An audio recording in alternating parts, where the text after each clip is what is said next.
اللہ پاک کا عظیم احسان، آج ہم نے 8ویں تراویح قرآن مجید کا سورۃ الکہف، سورۃ طٰہٰ، سورہ انبیاء آپ نے یہ سماعت کیا، اور آپ مختصر سماعت کریں گے۔ الحمدللہ کفیٰ وسلام علی عبادہ الذین اصطفیٰ۔ اما بعد، قال اللہ تعالی فی القرآن المجید والفرقان الحمید: اعوذ باللہ من الشیطان الرجیم، بسم اللہ الرحمن الرحیم۔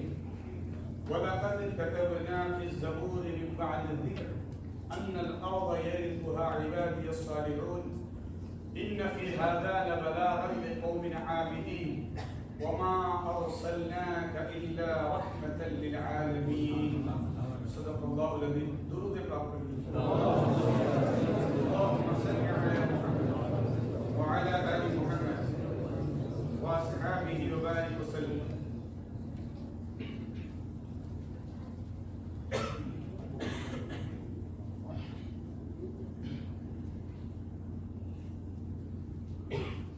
حاضرین، اللہ پاک کا عظیم احسان، اس کی توفیق، اس کی عنایت، اس کی بخشش کہ ہم ماہ رمضان مبارک کے سعادتیں لوٹ رہے ہیں، اور رحمتیں ہی رحمتیں۔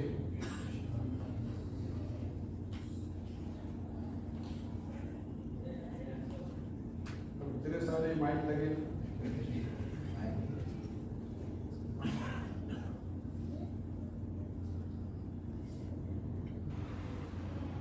آج ہم نے مشہور آیت سماعت کی جس میں اللہ پاک فرماتا ہے: قُلْنَا يَا نَارُ كُونِي بَرْدًا وَسَلَامًا عَلَىٰ إِبْرَاهِيمَ۔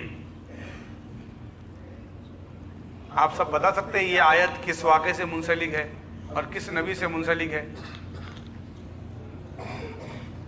اے آگ ٹھنڈی ہو جا، تو کس کے لیے آگ ٹھنڈی ہوئی تھی؟ سب جانتے ہیں آپ ماشاءاللہ، ہے نا؟ تو یقیناً ہم پڑھ رہے تھے تو آپ کے ذہن میں واقع آ رہا ہوگا، ایک بڑی سی آگ ہے اور نبی ابراہیم کو ایک گلیل کی طرح ایک ربر میں یا کسی چیز میں رکھا گیا، اور دور سے، اس لیے کہ اس آگ کو کچھ لگانے والے لوگ بھی جل جا رہے تھے، اتنی بڑی آگ دہکائی گئی تھی کہ یعنی کہ کئی دنوں سے اعلان ہو رہا تھا، اور شہر کے شہر لوگ لکڑیاں لا رہے تھے اور جلا رہے تھے۔ اسی آگ، یعنی کہ اس آگ سے دور دور تک پرندے چرندے جل جا رہے تھے اس سے۔ اوہ، کیا بغض دیکھو نمرود کو اور اس کے سب لوگوں کو۔ لیکن خدا کا کرنا یہ ہے، جب وقت آیا اور کہا گیا کہ فرشتے حاضر ہوئے: اے نبی، اے خلیل ابراہیم علیہ السلام، آپ اگر کچھ حکم دے تو ہم کچھ کریں، تو آپ نے کہا: حسبی اللہ، میرا اللہ مجھے کافی ہے۔ جب یہ بات تھی تو اللہ پاک نے فرمایا: یا نار کونی بردا وسلاما۔ الگ الگ روایت میں آتا ہے اللہ پاک نے فوراً جبریل کو بھیجا کہ جاؤ اس آگ کو گلزار کر دو، یا پھر پر مار کے ٹھنڈی کر دو۔ اب مزے کی بات یہ ہے، لطف کی بات یہ ہے، قرآن پاک کا جو نہج ہے آپ سنیے۔ اللہ پاک فرماتا ہے: یا نارو، اے آگ، کونی، ہو جا، سلامن علی ابراہیم۔ یا نارو کونی بردن، بردن کے ساتھ سلامن، ہے نا؟ بردن کے معنی کیا ہے؟ البرد۔ البرد کے معنی کیا ہوتا ہے؟ ٹھنڈک۔ الثلج کے معنی ہے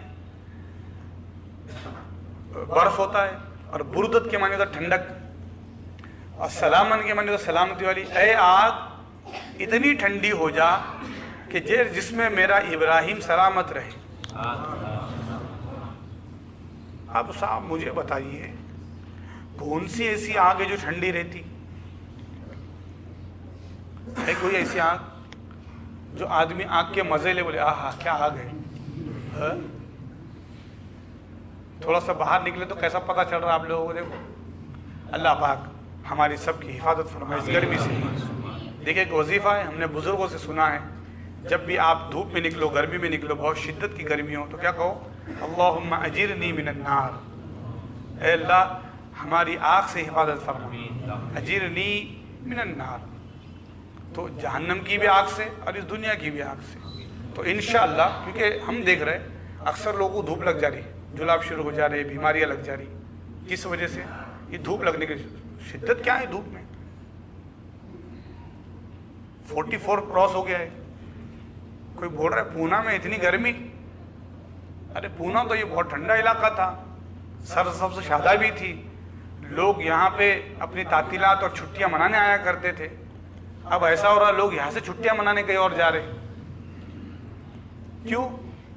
یہ سب کانکریٹ جنگل ہو گیا، سب پہاڑ کاٹ رہے، درخت کاٹ رہے، پہاڑ کاٹ رہے، درخت کاٹ رہے، عمارتیں بن رہی، کیا گورنمنٹ کا حساب بھی کچھ سمجھ بھی نہیں آ رہا۔ پالوشن ختم کرنا ہے بولے، ایک آدمی کے پاس 4 گاڑیاں، ارے آپ دیکھو نا بھائی، پورا آپ کے پاس سروے ہے، ایک شخص کا گاڑی ہے، پھر وہ دوسری گاڑی لے رہا، پھر تیسری گاڑی لے رہا، ایک گھر میں کتنی گاڑی ہونا چاہیے، کاریں کتنی ہونی چاہیے، پورا حساب کتاب ہونا چاہیے۔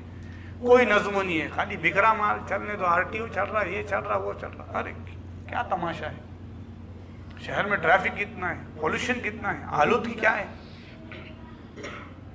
آپ دیکھ رہے ہوں گے نا، تمام فلائٹ رد ہو گئی، بچوں کے اسکولیں، ابھی جین میں فیب میں ہوا تھا، دلی کے اندر، دہلی میں پولوشن اتنا ہوا کہ گھروں میں رہنے کے لیے کہہ دیا گیا۔ ارے بھائی کیا ہی ہے، ارے کچھ دنوں سے تو ایسا ہو جائے گا آکسیجن کا بٹلا لے کے پھرنا پڑے گا، اتنی یہ حالات ایسی ہو رہے، اور اس میں پھر مہنگائی ہے۔ تو ہم غور کریں، یہ تھوڑی سی یہ آلودگی ہے اور تھوڑی سی شدت اور گرمی ہے، اتنے دور سورج ہے اور دوپہر میں سارا سناٹا، کچھ نہیں ہے، تو کیسی وہ آخرت کی تپش ہوں گی۔ سوا نیزے پہ سورج ہوگا، کوئی گھٹنوں تک، کوئی کندھے تک، کوئی گلے تک پسینے میں بھیگا ہوگا۔ اللہ پاک فرماتا ہے، اللہ کے رسول فرماتے ہیں کہ اس دن جب آدمی قیامت کے دن، حساب و کتاب کے دن، سورج سوا نیزے پہ ہوگا، تپش ہوں گی، آدمی پسینے میں کوئی گھٹنے تک، کوئی کندھوں تک، کوئی گلے تک بھیگا ہوگا اور ڈوبا ہوگا پسینے میں، اس کے لیے کوئی سایہ نہ ہوگا۔ لیکن ایک شخص وہ ہے کہ جس کا دل مسجد میں لگتا ہوگا، جس کا دل مسجد میں اٹکا رہتا ہوگا، جو نماز کو بہانے سے آتا ہوگا، قیامت کے دن عرش اس کو سایہ دے گا، عرش کا سائبان اس کے لیے ہوگا۔ ایسی تپش میں لوگ پوچھیں گے کون ہے یہ، کون ہے یہ، اور کچھ گرم سے مر رہے ہوں گے تو لوگ پوچھیں گے یہ کون ہے، یہ سائے والے پوچھیں گے یہ کون ہے، تو کچھ لوگ جہنم میں جب پھینک دی جائیں گے تو سورۃ المدثر میں اللہ فرماتا ہے، ما سلککم فی سقر، کیا کر دیا تھا تم نے ایسا جو جہنم میں چلے گئے۔ سقر ایک خطرناک وادی ہے جہنم کی، اس میں کچھ لوگ پھینک دی جائیں گے تو کیا کہیں گے پتہ ہے وہ، لم نکو من المصلین، ہم نمازیوں میں سے نہیں تھے۔ تو اللہ کے واسطے نمازوں کی پابندی کرے، اللہ کے واسطے یہ تہیہ کر لے، یہ عہد کر لے کہ الحمدللہ رمضان میں ہم نے پابندی کی، فجر کی، تہجد کی پابندی کی، کم از کم انشاءاللہ 5 وقت نماز اپنے وقتوں میں ہم ادا کریں گے۔ یہ عہد کرے بالکل مضبوطی کے ساتھ کہ انشاءاللہ ایسا نہیں ہوگا کہ عید کے دن ظہر میں روشن مسجد خالی رہے گی، نہیں تو بالکل آپ دیکھیے فجر میں دیکھیے بھری ہے، عید کی نماز، اس کے بعد کہاں گئے سب، تو بولے شیر خورما پی کے سو گئے، کوئی کہیں نہیں سوئے، کچھ نہیں، بس وہ شیطان جو جکڑا ہوا تھا نکل گیا۔ تو کیوں ایسے مضبوط نہ بن جائے کہ شیطان کتنے بھی حملہ کرے، چل آپ تو نہیں چھوڑنا ہے، نماز تو نہیں چھوڑنا ہے، کیونکہ نماز میرے نبی کی آنکھوں کی ٹھنڈک ہے، اور ہم نے وعدہ کر لیا ہے نبی کا دامن نہیں چھوڑیں گے، نماز بھی نہیں چھوڑیں گے۔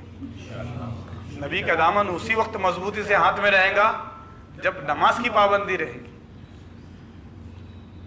تو اللہ پاک اپنے مقدس کلام میں ذکر فرماتا ہے کہ جب بندے اس کے ہو جاتے ہیں نا تو پھر فرشتوں کی بھی ضرورت نہیں پڑتی۔ اللہ فرماتا ہے اے آگ تو ٹھنڈی ہو جا میرے ابراہیم کے لیے، اور ایسی ہو جا کہ اس میں ٹھنڈک کی وجہ سے ابراہیم سلامت رہے، ایسا نہ ہو کہ آگ کی کوالٹی اور آگ کی صفت گرم ہے، میں ٹھنڈا کہنے کے لیے کہہ رہا ہوں تو بالکل ٹھنڈی ہو جائیں گی۔ اس کا مطلب یہ ہے آگ کا کام جلانا ہے، لیکن اگر اللہ چاہے تو وہ راحت بھی پہنچا سکتی ہے، یہ اللہ کی قدرت میں،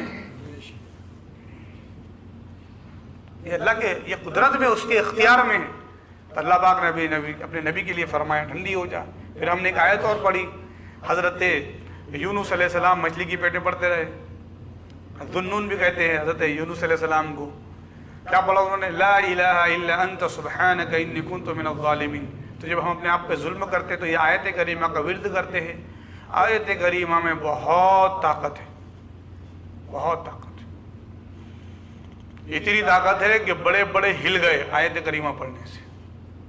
تو اگر آپ کو کوئی تکلیف دے رہا ہے، پریشان کر رہا ہے، یا کوئی معاملہ، کوئی معرکہ سر کرنا ہے، آپ کوئی محاذ، کوئی جنگ آپ کو سر کرنا ہے، اب آپ بولیں گے کون سی جنگ؟ جنگ آپ کو علم کی جنگ ہے، آپ پڑھ رہے ہیں، علم حاصل کر رہے ہیں، تو علم کی جنگ آپ کو آگے عبور کرنا ہے، آپ چاہ رہے ہیں کہ کچھ حاصل ہو جائے، تو آپ یہ پڑھ سکتے ہیں، لا الہ الا انت سبحانک انی کنت من الظالمین۔ اور پھر سورہ انبیاء میں دیکھیے، نبی نوح علیہ السلام کا ذکر، نبی یونس علیہ السلام کا ذکر، نبی موسیٰ کا ذکر، نبی ہارون کا ذکر، نبی اسماعیل کا ذکر، نبی ادریس کا ذکر۔ آئے آئے وَذْكُرْ فِي الْكِتَابِ ادریس۔ ہاں آج تو ایک اور سورہ پڑھے ہم نے، سورہ مریم، سبحان اللہ، آئے آئے کیا پیارا سورہ ہے۔ سورۃ مریم میں بی بی مریم کے حمل اور نبی عیسیٰ علیہ السلام کی پیدائش کا ذکر ہے اس کے اندر۔ حضرت بی بی مریم آپ سب جانتے ہیں، میں نے جو پہلی رکعت پڑھی، ان رسول ربک، میں اللہ کا پیغام لے کر آیا ہوں۔ کون کہہ رہے بی بی مریم کو؟ جبریل علیہ السلام۔ لِأَهْبَ لَكِ غُلَامًا زَكِيًّا،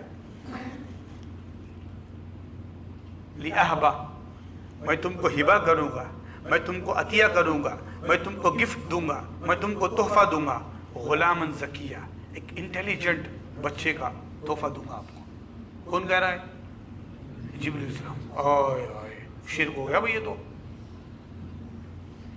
بھئی بچہ تو اللہ دیتا ہے، اولاد تو اللہ دیتا ہے نا۔ قرآن کا نہج سمجھے آپ گئے بزرگ کے پاس، یا خواجہ صاحب اب دعا کیجئے، اب تک گود بھری نہیں ہوئی، مجھے اولاد ہو جائے۔ شرک ہو گیا۔ حق سے سننے والے لوگ کیا بولے؟ ارے شرک کر دیا بھائی انہوں نے۔ اس لیے دیکھو وہ ہاتھ بھی نہیں اٹھاتے، قبرستان میں بھی آئے تو ہاتھ نہیں اٹھاتے۔ اکثر میں زیارت کی فاتح میں آتا ہوں تو جتنے لوگ رہتے تو سمجھ میں آ گیا، ایک زیارت کی فاتح میں خالی 2 ہی لوگ ہاتھ اٹھائے، باقی 40-50 لوگ۔ تو میں بولا بھائی ہاتھ اٹھا کر اللہ سے دعا مانگنا ہے۔ کس سے مانگنا ہے؟ اللہ سے مانگنا ہے، صاحب قبر کے لیے۔ کس سے مانگ رہے ہاتھ اٹھا کے؟ یہ ہتھیلی کس طرف ہے، کس طرف رخ ہے؟ ہم ایسا جو نماز مسجد میں کرتے تو ایسا وہاں نہیں کریں گے، مسجد میں نکل کے چلو دعا کرو، تشکیل ہو رہی، یا کھڑے رہ کے وہاں کھڑے رہ کے دعا کریں گے، سب جگہ دعا کریں گے، کچرا کنڈی رہو، کدھر کچھ بھی رہو، سڑک رہو، کچھ بھی رہو، کیا رہو۔ اور جیسے ہی قبرستان میں گئے تو بزرگوں سے، اور ارے وہ تو قبر کیا ہے، یہ آخرت کی یاد کا ذریعہ ہے۔ تزہدکم فی الدنیا، دنیا سے ہمارا زہد، دنیا سے رغبت کم کر کے آخرت کی رغبت پیدا کرتی ہے قبر۔ تو ہم ان سے نہیں مانگ رہے، ہم مانگ رہے اللہ سے۔ ارے ہم تو اتنے پیور لوگ ہیں، ہم تو اتنے بڑے مواحد ہیں، ہم ہمارے نبی پہ درود بھیجتے تو کہتے ہیں اے اللہ تو بھیج، اللہم صلی علی محمد وعلی آل محمد، اے اللہ تو بھیج۔ ہماری کیا اوقات ہم جو بھیجے؟ تیری حبیب کی شان تو جانتا ہے، اپنے شان کے مطابق تو نبی پہ رحمت بھیج، ہم تو بھیجتے نہیں۔ ہم سلام بھی جو پڑھتے نا، یا نبی سلام علیک، یا رسول اللہ آپ پہ سلامتی ہو، کس کی سلامتی ہو؟ ہم بھیجتے کہ سلامتی